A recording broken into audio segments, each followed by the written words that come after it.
ভগবান তো সব জায়গায় থাকতে পারেন না, তাই তিনি মাকে পাঠিয়েছেন স্বয়ং দেবী দুর্গা রূপে আমাদের আশ্রয় হয়ে। মা দুর্গা যেমন অসুরের সঙ্গে যুদ্ধ করেন, তেমনি আমাদের মায়েরা প্রতিদিন নিঃশব্দে যুদ্ধ করেন জীবনের জটিলতার সঙ্গে।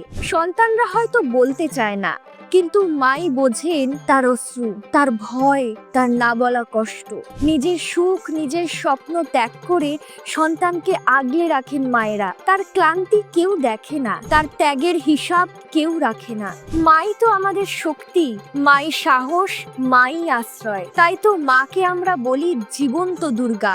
বিজয়া দশমীতে মা দুর্গার বিসর্জনের পর আমরা আবারও অপেক্ষা করি মায়ের আগমনে, কিন্তু ভুলেই যাই আমাদের ঘরে ঘরে থাকা প্রতিটি মাই আসল দেবী। তাই এই বিজয়াতে তাদের প্রতি থাকুক আমাদের প্রণাম, শ্রদ্ধা আর অশেষ ভালোবাসা।